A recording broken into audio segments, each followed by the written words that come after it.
ഗുരുവായൂരാണുള്ളത്. രാവിലെ വന്നതാണ്, കവിഞ്ഞ പറ്റുക. ഇപ്പോൾ വൈകിട്ടായി. അപ്പോൾ ഇന്ന് ഫുൾ ടൈം ഇവിടെ ഉണ്ടായിരുന്നു കേട്ടോ. ജസ് മോളെ, ഈ നട നിന്നെ കാണിക്കാനാണ് ഞാൻ എടുക്കുന്നത്. സത്യം പറഞ്ഞു കഴിഞ്ഞാൽ നമുക്ക് ഇവിടെ വന്നതിന് ആകെ ഒരു 50 രൂപ മാത്രമേ ചിലവുള്ളൂ എന്നല്ല. ബസ്സിനാണെങ്കിൽ ഒരു 110 രൂപ. അതിൻ്റെ അപ്പുറത്തേക്ക് നമുക്ക് ചിലവില്ല. ഇത് മാസത്തിൽ 2 പ്രാവശ്യം 5000 രൂപ മുടക്കിയിട്ട് വേണം ജെസ്സുമോൾക്ക് ഇങ്ങോട്ട് വരാൻ. ഞാൻ അഹങ്കാരം പറയല്ല, ചിലർ വർഷങ്ങളുടെ കാത്തിരിപ്പ് തന്നെ ഉണ്ടാവുമെന്ന് ഗുരുവായൂർ വരാനുള്ളത്. അവർക്ക് വരാൻ പറ്റട്ടെ എന്നാണ് പ്രാർത്ഥിക്കുന്നത്. പക്ഷേ എൻ്റെ കാര്യം അങ്ങനെയല്ല. എനിക്ക് തോന്നുമ്പോഴാ കണ്ടില്ലേ ഇവിടെ എൻ്റെ കൃഷ്ണ, അതാ കണ്ടില്ലേ ഓടി വരാം. എനിക്കെപ്പോഴും തോന്നുന്നത് അപ്പം ഞാൻ വരും. ആഴ്ചയിൽ 3 വട്ടമെങ്കിലും വരാൻ ഞാൻ ശ്രമിക്കുന്നുണ്ട്. ഇതെത്രയാ? 2 എണ്ണോ? ജോഡി 100. ജോഡി 100. ഇതാ ജോഡി 100. പിന്നെ വാങ്ങിക്കാം. പാദസരാണ് എന്ന് പറയുമ്പോൾ 2 എണ്ണം 100 രൂപ. പിന്നെ വാങ്ങിക്കാം. എനിക്കൊരാൾക്ക് ഗിഫ്റ്റ് കൊടുക്കാനുണ്ട്. ഇപ്പോൾ വാങ്ങിക്കാൻ കാശില്ല, അടുത്ത പ്രാവശ്യം വരുമ്പോൾ വാങ്ങിക്കാം.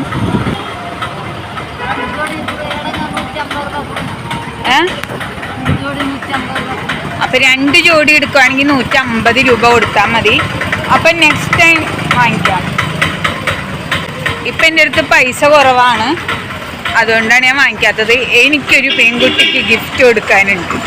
ഇപ്പോൾ വൈകിട്ട് 5:30 മണിയാവാറായി 5:30 അപ്പം ഞാൻ ഇന്നേക്ക് ഗുരുവായൂരിനോട് ടാറ്റ പറയാണ്. കാരണം രാവിലെ വന്നതാണ്, ഇവിടെ ആയിരുന്നു ഫുൾ ടൈം. ഇനി നാളെയും വന്നും അങ്ങനെയൊക്കെയാണ്. അപ്പം ഞാൻ ജെസ്മോളോട് കുറച്ച് കാര്യങ്ങൾ ചോദിക്കാൻ വേണ്ടിയിട്ടാണ്. ജെസ്മോളെ, ഇതാ ഇത് കാണുമ്പോൾ നിനക്ക് ഇവിടെ വരാൻ കൊതിയാവുന്നില്ലേ? നീ എന്തടി വരാത്തു? റോട്ടിക്കൂടെ നടന്നാലേ വണ്ടി ബഹളം ആൾക്കാർ. അപ്പം നമ്മളൊരു തടസ്സാവിടാന്ന് വിചാരിച്ചു. അപ്പം അങ്ങനെയാണ്. അപ്പം ഞാൻ നേരത്തെ പറഞ്ഞു വന്നത് എന്താണെന്ന് വെച്ച് കഴിഞ്ഞാൽ, എനിക്കിവിടെ വരാനായിട്ട് 50 രൂപ മതി വന്ന് പോകാനായിട്ട്. ട്രെയിനാണെങ്കിൽ 10. വൈകിട്ട് പോകാൻ നിന്ന് കഴിഞ്ഞാൽ 10 നിൽക്കില്ല, 20 രൂപയാവും. ടോട്ടലി 40 രൂപ 50 രൂപ ഉണ്ടെങ്കിൽ എനിക്ക് പിന്നെ ഊണ് ഇവിടെ ഫ്രീ ആണല്ലോ. നമുക്ക് നമ്മുടെ ഗുരുവായൂരപ്പൻ്റെ മിഷ്ടാന്ന ഭോജനം അന്നദാനമുണ്ട്, അന്നദാന പ്രസാദം, അത് കഴിക്കുക. അതാണ്. അപ്പം എനിക്ക് ജിസ്മോളോട് ചോദിക്കാനുള്ളത്, മോളെ നിനക്ക് ഈ നട കണ്ടിട്ട് കൊതിയാവുന്നുണ്ടോ?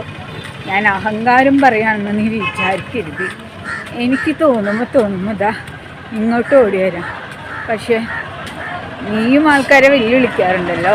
പലരെയും നീ പറഞ്ഞ് ഞാൻ കേട്ടിട്ടുണ്ട്. പലർക്കും പോകാൻ പറ്റാത്തതിൻ്റെ ആയിരിക്കും. അപ്പം നിനക്ക് വരാൻ പറ്റുന്നില്ലേടി? ഒരു വീഡിയോ എടുക്കാൻ പറ്റുന്നില്ലേ നിനക്ക്? എന്താല്ലേ ഗസ്റ്റ്. അപ്പം അങ്ങനെയാണ്.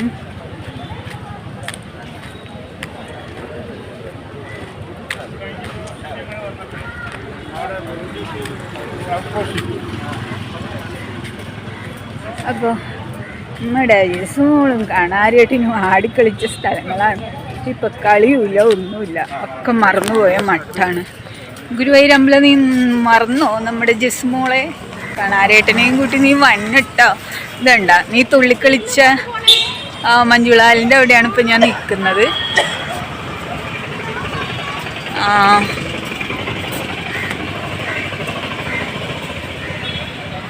നീ ഇവിടെ വന്നിട്ടൊരു തെരുനാടകം പോലെ കളിക്കാറില്ലേ? ഇതാ ഇവിടെ കുചേലിൻ്റെ പ്രതിമയൊക്കെ വെച്ചിട്ടുണ്ട് കേട്ടോ. അപ്പം അവിടെയാണുള്ളത്. ഇപ്പം മഞ്ജുളാലിൻ്റെ അടുത്ത് നിന്നിട്ട് നിൻ്റെ ഡാൻസ് കാണാൻ കൊതിയാവുന്നടി, സത്യം. എൻ്റെ മഞ്ജുളാലെ, എൻ്റെ ഗുരുവായൂരപ്പ, ഞാൻ പോയിട്ട് നാളെ മടങ്ങി വരും. ഇന്ന് ഞാൻ പോട്ടെ, എന്നിട്ട് നാളെ ഞാൻ മടങ്ങി വരാം. ഇതാണ് പിന്നെ ഞാൻ വീഡിയോ എടുത്ത ചായക്കട നിങ്ങൾക്ക് കാണിച്ചു തരാം. മഞ്ജുളാലിൻ്റെ തൊട്ടിപ്പുറത്ത് അവിടെ കൃഷ്ണനന്ദന കുൾബ, അവിടെയാണ് നമ്മുടെ ചേട്ടനുള്ളത്. അപ്പം ഞാൻ റെയിൽവേ സ്റ്റേഷനിലേക്ക് പോട്ടെ. ഇന്നത്തേക്ക് ജെസുമോൾക്ക് ഇത്ര മതി. അപ്പം